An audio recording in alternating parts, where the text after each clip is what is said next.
आप सभी को राम राम। लेह लद्दाख में जो कुछ हो रहा है वो खतरनाक दिखता है। खतरनाक दिखता भर नहीं, खतरनाक है।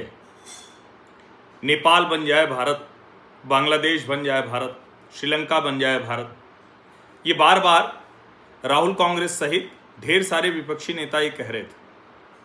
अभी जो कुछ लेह लद्दाख में हुआ उसको बहुत छोटे में समझ लीजिए, सिर्फ पॉइंटर में बात करूंगा और इसको आप समझ जाएंगे तो शायद आसानी से उस साजिश को भी आप समझ जाएंगे। सोनम वांगचुक वो वहाँ पर अनशन पर हैं, लंबे समय से अनशन पर हैं, कई दिन उनको हो गए हैं, वो अनशन करते हैं। सोनम वांगचुक की एक पिक्चर आई थी 3 इडियट्स, क्या रणछोड़ दास चाचड़, उसके बाद वो बहुत प्रसिद्ध हुए थे। वो इंजीनियर व्यक्ति हैं, वहाँ बहुत कुछ काम करते हैं। उनको लेकर भारत में भी एक माहौल है कि नहीं अच्छा काम करते हैं।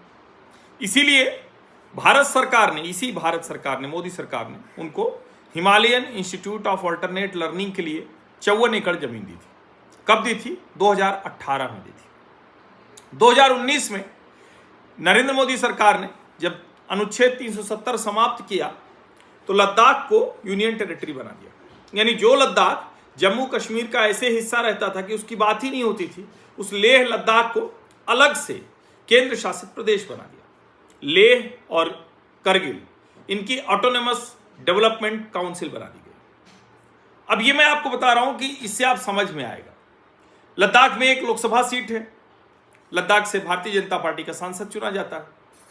लगातार वहां उसके बाद एक माहौल बनने लगा और जब लद्दाख को केंद्र शासित प्रदेश बनाया गया था तो यही सोनम वांगचुक बड़ी प्रशंसा की थी इन्होंने मोदी जी की और कहा कि बड़ा शानदार काम हुआ।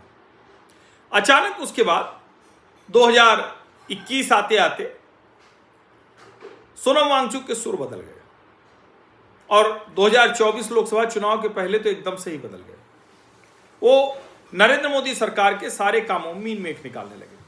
खूब जमकर विरोध किया, इस तरह से विरोध किया कि लगा कि लेह लद्दाख में अशांति हो गई, उनके अनशन की आड़ में अशांति शुरू हो गई। अब अचानक आज खबर आती है कि लेह लद्दाख में हिंसा हो गई, भारतीय जनता पार्टी का कार्यालय जला दिया गया है, सीआरपीएफ की एक गाड़ी फूंक दी गई और उसके बाद हिंसा में शायद कुछ लोगों की जान भी चली गई। खतरनाक स्थिति हो गई। और अब भारतीय जनता पार्टी ने एक आरोप लगाया है कि कांग्रेस पार्टी के एक पार्षद ने यह सब किया है। यह भाजपा का आरोप है। अब आप जरा पूरे घटनाक्रम को देखिए। और राहुल गांधी का एक साक्षात्कार है जो ये कह रहा है कि हम जनता पर दबाव बनाएंगे, जनता को सड़कों पर निकालेंगे।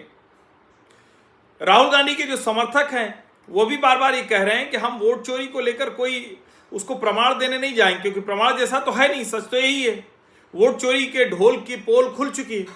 झूठ, बेईमानी, अफवाह, धोखेबाजी, इसी पर ये सब कुछ चल रहा है। तो जनता के बीच में जाना है। अब वैसे तो जब कोई कहे कि जनता के बीच में जाना है तो ये सुनते हुए बड़ा अच्छा लगता है। भाई जनता के बीच में तो कोई भी जा सकता है और वैसे भी लोकतंत्र में तो जनता के बीच में ही जाना होता है। लेकिन फिर ध्यान में आता है कि अभी तो जनता के बीच में गए थे, 2024 में लोकसभा के चुनाव हुए, उसके बाद विधानसभा के चुनाव हुए, जनता के बीच में से ही तो सब कुछ निकल कर आया।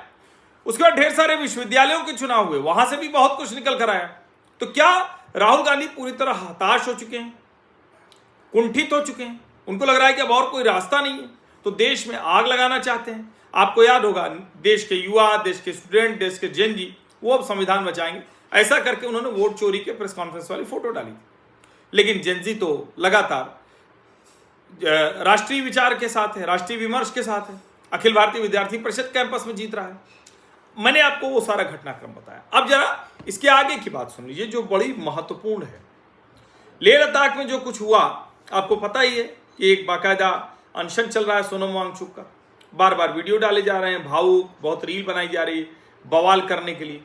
अब समझिए जरा, केंद्र सरकार ने 6 अक्टूबर की तारीख तय की थी, यानी 6 अक्टूबर को भारत सरकार के प्रतिनिधियों से मुलाकात हुई थी। आज 24 सितंबर है, 6 अक्टूबर ऐसा कोई दूर तो था नहीं। लेकिन चूंकि बार बार कहा जा रहा था 6 अक्टूबर भी बहुत दूर है, तो भारत सरकार ने 25 और 26 सितंबर, आज 24 है, इसको जरा ध्यान से सुनिए, ये सामान्य घटनाक्रम, इसीलिए मैं चेन ऑफ इवेंट्स बता रहा हूं। 25 और 26 को भारत सरकार ने उनको प्रतिनिधिमंडल को बुलाया था। 24 तारीख को ये आग लगा दी गई। कौन लोग हैं? कौन नहीं चाहता है कि गलती से भी कोई बातचीत ढंग से हो? और सोनम वांगचुक वो तो कभी वो भी जेनजी का आह्वान करते हैं, वो बहुत सी चीजें ऐसी बोल रहे होते हैं, लगातार अलग अलग तरीके से इसको किया जाता है। आज जो ये हुआ है, जो 54 एकड़ 2018 में Himalayan institute of alternate learning के लिए दिया गया था, उसमें कोई काम नहीं हुआ तो जमीन कैंसिल हो गई। उसी के बाद ये आग लग गई। अब आप जरा समझिए, क्या पूरी तरह से ये एक डिजाइन है? कांग्रेस नेता के ऊपर भाजपा आरोप लगा रही है कि वो इसकी अगुवाई कर रहा था। अब पहली बात तो ये कि पूरी तरह से इसको भारत सरकार को गंभीरता से लेना चाहिए, और मैं बार बार कहूंगा कि अमित शाह को देखना चाहिए कि और क्या कुछ वहां हो सकता है अगर उनकी मांग है तो। हालांकि केंद्र शासित प्रदेश बनाया गया, जम्मू कश्मीर से हटाकर बनाया गया, तो जो सोनम वांगचुक 19 में प्रशंसा कर रहे थे, अब अचानक ये क्यों कहने लगे कि उससे अच्छा तो जम्मू कश्मीर में ही ठीक था। नौजवान नहीं गड़बड़ करता, लेकिन नौजवान को भड़काया जा रहा है, उनका दुरुपयोग किया जा रहा है। और ये जो 25-26 तारीख वाली बात है, बातचीत वाली, ये तो सार्वजनिक तौर पर मंचों पे कहा जा रहा है। लाकरुक में एक जो सभा थी उसमें से ये निकल कर आया। अब आप जरा सोचिए, लद्दाख का जो फेस्टिवल होने वाला था वो भी कैंसिल हो गया। समझिए, वो भी कैंसिल हो गया।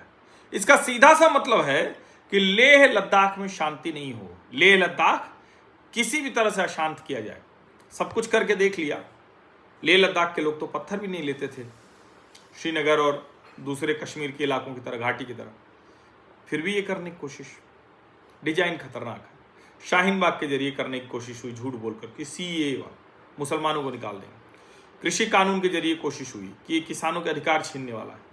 लगातार ये प्रयास हो रहा है। ये उसी कड़ी में एक और साजिश, एक और कदम दिखता है। लेकिन भारत सरकार को, नरेंद्र मोदी को, गृह मंत्री अमित शाह को इससे कड़ाई से निपटने की जरूरत है। आप इसको ध्यान से सुनिए, इस सारे पॉइंट जो मैंने सोचे हैं फिर सोचिए। राहुल गांधी का विदेशी धरती पर कहना कि हमारा लोकतंत्र समाप्त हो रहा है, अमेरिका, यूरोपीय यूनियन के देश बेखबर हैं। राहुल गांधी का कहना कि अब हमें भाजपा आरएसएस से नहीं, इंडियन स्टेट से लड़ना होगा।